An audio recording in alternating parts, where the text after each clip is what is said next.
채널 방송가족 여러분, 평안하셨습니까? 저는 울산 주광교회를 담임하고 있는 변방지기 김성열 목사입니다. 오늘 같이 잠깐 은혜를 나눴으면 하는데요. 이스라엘에 가보면은 가정이나 학교나 뭐 회사나 시장이나 길거리에서요 많이 쓰이는 인사말이 있어요. 그게 뭐냐? 샬롬이에요. 우리나라 사람들은 만나면 무조건 할렐루야 막 그렇게 합니다만은 샬롬 다음에 또 많이 쓰이는 단어가 있어요. 그게 뭐냐면 샤불라 누트라고 하는 단어입니다. 이 샤불라 누트라고 하는 말은 인내 혹은 인내심을 가지라 그런 뜻이 있거든요. 아이가 막 우유를 달라고 졸라대는데 엄마가 샤불라 누트 그럽니다. 음식점에 가서 빨리 음식을 내어달라고 그러면은 주인이 샤불라 루트 그럽니다. 인내하세요 이런 말이죠. 그런데 중요한 것은 인내하세요, 인내합시다 이렇게 이야기하면서 제스처가 중요한 거예요. 제스처를 어떻게 하느냐 하면은 이렇게 손을 모아서 상대에게 샤불라 루트가 아니라 자기를 보면서 자기를 가르치면서 샤불라 루트 이렇게 이야기를 한다는 것이지요. 그게 뭐냐 하면은 상대방은 뭐라고 하든 너 자신이 인내해 이런 뜻을 가지고 있는 것입니다. 어차피 잘못된 상대방이 있으니 나는 참으면 된다 그런 의미가 있는 것이지요. 문제는 관점을 바꾸는 것입니다. 상대방에게 문제가 분명히 있지만은 문제 해결은 나에게 있는 것이지요. 그래서 샤불라 루트라는 이 말을 우리가 꼭 자주 자기 자신에게 자기 자신을 가르치면서 쓴다고 하면은 행복해지는 그런 좋은 날들을 살게 될 것입니다. 행복도 불행도요 환경에서 오지 않아요. 나에게서 와요. 반응을 정말 믿음으로 하게 되면은 행복한 삶을 우리가 살게 되는 것입니다. 그래서 야고보 사도는요, 야고보서 1장 4절 말씀에서 인내를 온전히 이루라. 이는 너희로 온전하고 구비하여 조금도 부족함이 없게 하려 함이라. 이렇게 말씀을 하셨어요. 그러면 이제 기도 제목을 같이 나누겠습니다. 첫 번째 기도 사연입니다. 최 집사님께서 보내주신 사연인데요. 딸 아이를 위해 기도합니다. 딸이 어려서부터 천식에 걸려 많은 고생을 했습니다. 임시로나마 목에 약을 뿌리면서 살고 있지만 병원에 가봐도 쉽게 낫지 않습니다. 딸이 오랜 시간 동안 천식에 적응은 했지만은 가끔씩 이렇게 사는 것이 너무 불편하다면서 원망할 때도 들어 있습니다. 딸의 오랜 질병을 치료해 주세요. 이런 기도의 제목을 보내주셨습니다. 특별히 참 질병이 없었으면 얼마나 좋을까 하는 생각들을 저도 살아가면서 사실 많이 하는데요. 우리가 기억해야 될 것은 치료는 의사가 하지만은 완치는 하나님이 하신다. 이 사실을 꼭 기억하셨으면 좋겠고요.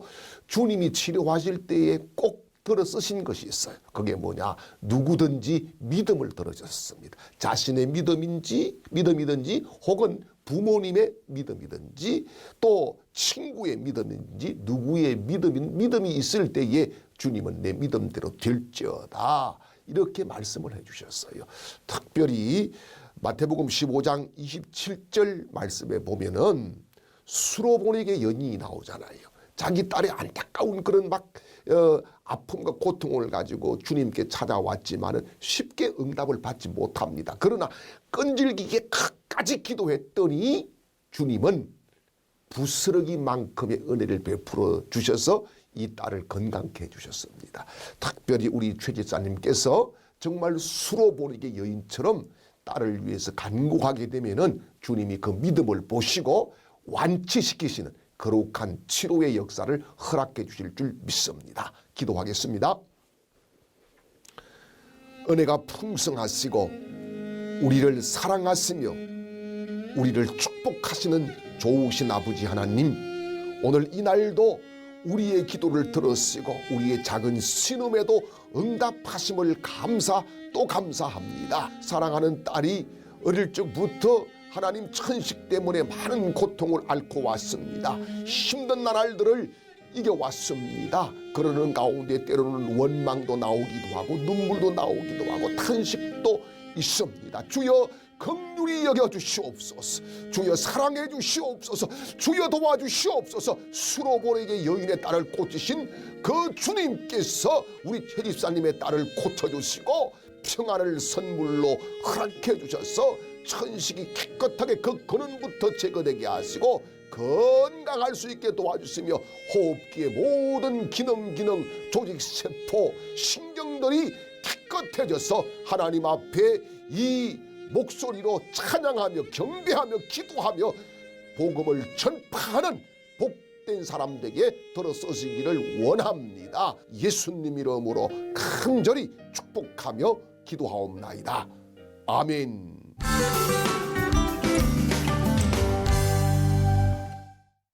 두 번째 기도 사연입니다. 박 집사님의 기도 사연인데요. 딸 이성 교제 문제로 기도 제목을 올립니다 했습니다. 좋지 않은 남자친구를 만나서 걱정이 이만저만 아닙니다. 교회에서 만났다고 하는데 알고 보니 남자아이가 교회를 다니기 시작한 지 몇 주 안 돼서 만나기 시작한 거였더라고요. 그 이후 이제 1년 넘은 것 같습니다. 웬만해서는 참견하지 말고 있어 볼까 했는데 알만한 사람들에게 물어보니 이혼 가정, 학창 시절에는 온갖 나쁜 일도 많이 했고 공부에는 일찌감치 담을 쌓았고 장차 뭘 하며 살지 걱정되는 아이였다면서 사람을 쉽게 판단해서는 안 되지만은 안 좋은 이야기를 너무 많이 들었습니다. 사람이 변할 수 있다고 하는데 막상 저희 딸이 사귀고 있다니 만나면서 뭘 하고 다닐지 참 걱정입니다. 자녀를 가진 부모들은 누구나 다 동일할 거예요. 내 자녀는 좋은 사람을 만나야 되고 좋은 일들만 있어야 되고 좋은 길들이 열려야 된다. 그렇게 저도 생각을 합니다. 그런데 우리가 기억해야 될 것이 있습니다.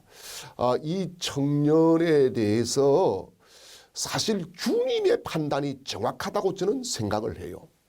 주님의 판단이 정확하다 생각을 하고 성장하는 과정들도 사실 중요하겠죠. 그렇지만은 우리가 이 오늘 말씀을 가만히 보면은 이 청년에 대해서 좋지 않는 소리를 너무 우리 박 집사님이 많이 들으신 것 같아요. 그것은 사람들 나름대로 자기 주관적인 판단인 거거든요. 그래서 주님께서 이 청년을 어떻게 들어 쓰실지 청년을 놓고 기도하셨으면 좋겠어요. 그게 답이에요. 하나님이 어떻게 들어 쓰실지 그 누구도 모릅니다. 세계적인 복음 사역자가 될지 하나님이 들어 쓰시는 능력자가 될지 아무도 모르는 일이거든요. 그래서 사람들은 과거를 보고 자꾸 사람을 판단하는데 하나님은 제가 살아보니까 그래요. 저도 별로 과거 안 좋아요. 그런데 하나님은 가능성을 보고 우리를 만나주시고 우리를 불러주시고 콜링해 주시는 거 아니겠어요? 그래서 저는 이렇게 생각을 합니다. 이 남자 청년이 분명히 하나님이 가능성이 있기 때문에 불러주셨고 예수를 믿게 하셨다 확신을 하고요. 특별히 이 청년이 과거를 깨끗하게 벗어버리고 새로운 출발을 믿음 안에서 확실하게 할 수 있도록 도와주신다고 하면은 미래는 밝아질 것이고 하나님이 놀랍게 들어 쓰시는 복된 청년이 될 줄 믿습니다. 기도하겠습니다. 우리에게 은혜를 더하시고 가정을 주시고 자녀를 주시고 가족을 주신 아버지 하나님 감사와 영광을 올려드립니다. 특별히 우리 박 집사님 축복합니다. 원하옵기는 박 집사님의 간절한 염려와 걱정과 근심과 고민을 기억해 주시고 이 딸을 축복해 주셔서 은혜 가운데 좋은 만남들이 이루어질 수 있게 도와주시고 하나님 좋은 이성교제가 이루어지며 특별히 이 만남을 통해서 미래가 밝아지고 서로에게 행복이 오고 하나님의 기쁨이 되고 교회의 기둥이 되는 거룩한 역사가 이루어질 수 있게 우리 하나님께서 역사해 주시기를 원합니다. 우리는 과거를 보고 사람을 판단합니다. 그러나 주님은 우리의 가능성을 보시는 줄 믿습니다. 우리의 미래를 보시는 줄 믿습니다. 주여 도우셔서 이 청년들이 주님 은혜 가운데 믿음으로 승리하며 믿음으로 복을 받으며 믿음으로 앞날이 열리고 믿음으로 들어 쓰임받는 복된 사람들이 될 수 있게 역사하여 주시기를 원합니다. 예수님 이름으로 간절히 축복하며 기도하옵나이다. 아멘. 세 번째 기도 사연입니다. 강 집사님께서 보내주신 사연인데요. 교회 예배를 위해서 기도드립니다. 뉴스를 통해서 보면 현장 예배를 끝까지 지켜가는 교회들이 언론이나 사람들에게 정말 많은 비난을 받는 것을 봅니다. 저 역시 그런 소식을 들을 때마다 교회가 좀 더 조심하는 모습을 보여줘야 하는 것이 아닌가 하는 생각이 들 때도 있지만, 반대로 왜 교회만 이렇게 심한 잣대를 들이미는지 화가 날 때도 있습니다. 얼마 전에 현장 예배가 조금 풀렸다고는 하지만 무조건 순종해야 하는 건지 아니면 작게나마 소리를 내야 하는 건지 지혜로운 방향이 어떤 것인지 모르겠네요.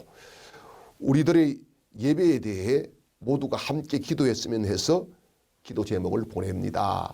이런 사연을 보내주셨어요. 정말 맞습니다. 다 구구절절이 맞는 말씀이에요.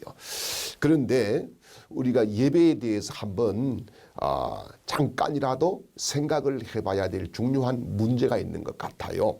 중요한 것은 예배를 모여서 드렸느냐 어디서 드렸느냐가 중요한 것이 아니라 하나님이 우리 예배를 받으셨냐가 중요한 거예요. 하나님이 받으시는 예배는 뭡니까? 로마서 12장 1절 2절에 보니까 뭐라 그러죠? 우리의 몸을 산 제물로 드리라, 이렇게 말씀을 했습니다. 하나님이 제물이 있는 곳에는 어디서나 불을 내려주셨어요. 갈멜산에서도 또 아브라함의 제단에도 이삭의 제단에도 다 주님께서 오셨어요. 오늘 정말 우리가 꼭 모여서 드리는 예배도 중요하고 또 비대면 예배도 중요한데 누구나 다 하나님을 만나는 예배를 드려야 된다. 저는 그렇게 믿습니다. 더 중요한 것은요, 이제 코로나 이후, 포스트 코로나죠. 코로나 이후에 일어날 교회의 여러 가지 심각한 문제들을 우리가 정말 기도하면서 준비해 나가는 것이 더 중요하리라고 생각합니다. 기도하겠습니다. 은혜와 평강을 우리에게 선물로 주시고 우리를 예배자로 불러주신 존귀하신 아버지 하나님, 우리 한국교회가 위기를 만났습니다. 대면 예배가 맞다, 비대면 예배가 맞다, 듣도 보지도 못한 용어들이 참 우리를 괴롭힐 때도 너무 많습니다. 또 제재를 당하기도 하고 안타깝기도 합니다. 주여 긍휼히 여겨주시옵소서. 이럴 때에 우리 스스로가 우리를 돌아보며 하나님을 내가 정말 만난 예배를 드렸는지 지금까지의 예배를 생각하고 다시금 통회하고 가슴을 찢고 내 자신을 제물로 올려드리는 제사를 올려 하나님께 영광될 수 있게 도우시기를 원합니다. 한국교회를 주여 긍휼히 여겨주시고 살려주시기를 원합니다. 하나님, 교회가 하나님 마치 코로나의 온상제처럼 탁기시될 때에 안타깝습니다. 주여 특별히 은혜 베풀어 주셔서 우리 교회들이 이 땅에 빛으로 소금으로 우뚝 서는 기회들이 올 수 있게 축복하여 주시옵소서. 예수님 이름으로 간절히 축복하며 기도하옵나이다. 아멘.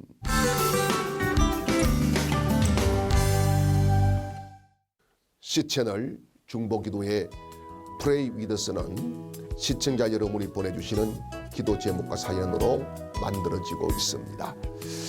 이메일 pray pray365@cchannel.com이나 하단 자막에 나오는 메신저 앱에서 C채널 중보기도를 친구로 추가해 주시고 사연과 기도 제목을 보내주십시오.